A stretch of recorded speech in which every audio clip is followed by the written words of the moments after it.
ہندوستان قومی یکجہتی و گنگا جمنا تہذیب کا علم بردار ہے۔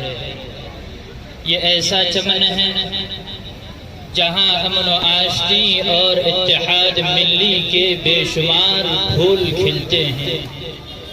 یہ ایسا چمن ہے جہاں امن و آشتی اور اتحاد ملی کے بے شمار پھول کھلتے ہیں۔ یہاں کی فضا میں محبت اور یہاں کے ہر فرد میں آپسی الفت ہوتی ہے۔ یہ ایک ایسا پلیٹ فارم ہے جہاں ہندو، مسلم، سکھ اور عیسائی یکساں طور پر جمع ہوتے ہیں۔ گویا ہندوستان آپسی اتحاد کا حسین سنگم ہے اور یہاں پر سارے مذاہب محترم ہیں۔ سامعین مکرم، ہندوستان میں جہاں دیگر ادیان و مذاہب کے لوگ قیام پذیر ہیں، وہیں پر مسلمان ہندوستان کی ریڑھ کی ہڈی کی حیثیت رکھتا ہے۔ یہ حقیقت ہے کہ ہندوستان کی تقدیر کو مسلمانوں نے اپنے خون جگر سے سنوارا ہے۔ ہر ہندوستانی کو سر اٹھا کر جینے کا حق مسلمانوں نے دلایا ہے۔ اس چمن کی آبیاری مسلمانوں نے کی ہے اور سونے کی چڑیا مسلمانوں نے بنایا ہے، اور ہر وقت مسلمان اپنے وطن عزیز کی محبت میں ڈوب کر سب سے پہلے سینہ سپر ہو کر ہندوستان پر قبضہ کرنے والوں کے ناپاک عزائم کا قلعہ قما کیا اور انگریزوں کو اس ملک سے مار بھگایا۔ انگریزوں کے خلاف عالم بغاوت بلند کر کے اپنی جوان بیویوں کو بیوہ بنا کر، اپنے بچوں کو یتیم کر کے، اپنے خون کو پانی کی طرح بہا کر، اپنی گردنیں کٹا کر ہر آنے والی باطل طاقت کا مسلم علماء اور عوام نے ڈٹ کر کے مقابلہ کیا اور ان سے یہ بات کہہ ڈالی کہ جب تک مسلمان ہندوستان میں موجود رہے گا اس وقت تک ہندوستان کو غیروں کے حوالے نہیں کیا جا سکتا۔ اس ملک کو ہم سے کوئی چھین نہیں سکتا۔ ہم اپنی جانیں تو دے سکتے ہیں مگر ہندوستان نہیں دے سکتے، اس لیے کہ یہ ملک ہمیں جان سے زیادہ پیارا ہے، اس لیے کہ یہ ملک ہمیں جان سے زیادہ محبوب ہے۔ اس کی تقدیر کو ہم نے نکھارا ہے اور یہ بات مسلمانوں نے ہی تو تھی کہ سارے جہاں سے اچھا ہندوستان ہمارا، ہم بلبلیں ہیں اس کی یہ گلستان ہمارا۔ سامعین مکرم،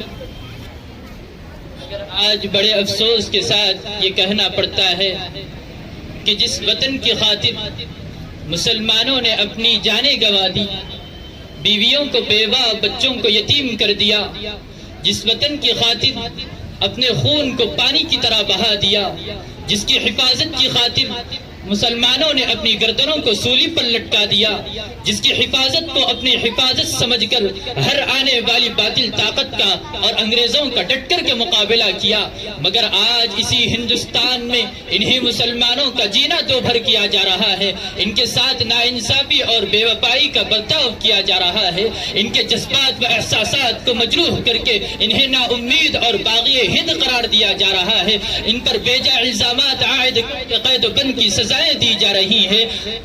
ان کے اس وطن پر بے شمار احسانات کے باوجود حکومت کی ہر مراعات سے انہیں رکھا جا رہا ہے۔ دوسرے الفاظ میں یہ بات کہی جائے تو بیجا نہ ہوگا کہ ان کے ساتھ سونتیلا سلوک کیا جا رہا ہے، ان کی مساجد کو شہید اور مدارس کو مقفل کیا جا رہا ہے، ان کی عبادت گاہوں کو دہشت گردی کے اڈے قرار دیے جاتے ہیں۔ آخر ان تمام باتوں کی بنیادی وجہ کیا ہے؟ جب معلوم کیا جاتا ہے تو ایک ہی وجہ نکل آ رہی ہے کہ یہ مسلمان ہیں۔ کسی شاعر نے کیا ہی خوب کہا ہے، کٹتے ہی رہے بستی میں ہمراہ بروں کی، کٹتے ہی رہے بستی میں ہمراہ بروں کی، آنکھوں میں سلاخیں رہی ہم دیدہ وروں کی، لوٹی گئی عزت تو ہمارے ہی گھروں کی، کاٹی گئی فصلیں تو ہمارے ہی سروں کی، اس دیش میں برسوں سے پریشان ہیں ہم لوگ، بس جرم ہے اتنا کہ مسلمان ہیں ہم لوگ۔ میں ان مسلم دشمن ذہنوں سے پوچھنا چاہتا ہوں کہ ذرا بتاؤ کہ ہندوستان کو اتنا حسین و جمیل کس نے بنایا؟ مرکز توجہ بنا ہوا وہ لال قلعہ کس نے بنایا؟ ہندوستان کی قد و قامت کی دلیل دینے والا یہ قطب مینار کس نے بنایا؟ وہ جگمگاتی ہوئی جامع مسجد اور مکہ مسجد کس نے بنائی؟ ہر مقام پر حسین و جمیل یہ بڑے بڑے قلعے کس نے بنائے؟ ہندو مسلم سکھ عیسائی اتحاد کا ثبوت دینے والا یہ چار مینار کس نے بنایا؟ ارے ہندوستان کے ماتھے کا سندور یہ تاج محل کس نے بنایا؟ بالآخر تم یہ کہنے پر مجبور ہو جاؤ گے کہ یہ سب مسلمانوں کی دین ہے، مسلمانوں کی مرہون منت ہے۔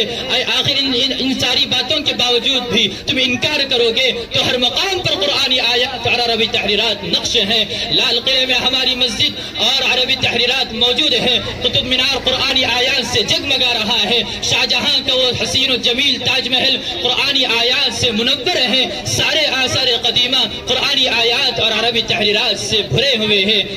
کلیم عاجز نے فرمایا تھا کہ اب وہ انجمن اہل ستم کی ہے جلوگاں، روشن جہاں چراغ وفا کر چکے ہیں ہم، کس کس جگہ بیاض وطن سے مٹاؤ گے، ہر ہر ورق پہ مہر وفا کر چکے ہیں ہم۔ برادران اسلام، مگر آج ہم مسلمانوں پر ظلم و زیادتی کی جا رہی ہے، ہم پر یہ الزام بھی لگایا جا رہا ہے کہ مسلمان وفادار نہیں ہیں۔ ذرا آپ ہی انصاف سے بتائیے کہ کیا اس سے بڑی اور کیا دلیل ہو سکتی ہے؟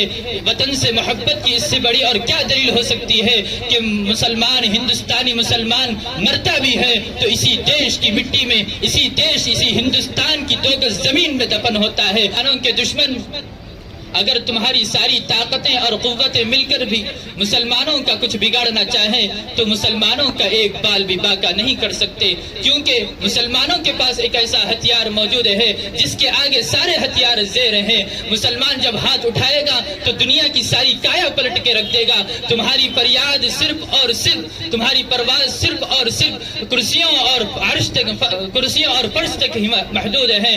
مسلمانوں کی فریاد کی پرواز عرش تک ہے، لہذا تمہارا خیال باطل ہے اور غلط ہے۔ تم اپنا خیال درست کر لو اور مسلم دشمنی سے باز آ جاؤ۔ اور اے مسلمانوں، میں تمہیں بھی کہنا چاہتا ہوں کہ تم اللہ سے اپنا تعلق مضبوط کر لو اور ایک اکیلے اللہ کے سامنے جھک جاؤ، اب منشا الہی پر پیرا عمل ہو جاؤ، منشا الہی پر پیرا عمل ہو جاؤ اور منشا الہی پر عمل پیرا ہو جاؤ تو ساری دنیا تمہارے قدموں میں گر جائے گی۔ وَلَا تَهِنُوا وَلَا تَحْزَنُوا وَأَنْتُمُ الْأَعْلَوْنَ إِن كُنتُم مُؤْمِنِينَ، تم ہی سربلند رہو گے بشرطے کہ تم سچے اور پکے کامل مومن بن جاؤ۔ اللہ ہم سب کو عمل کی توفیق عطا فرمائے، آمین۔ وآخر دعوانا الحمد للہ رب العالمین۔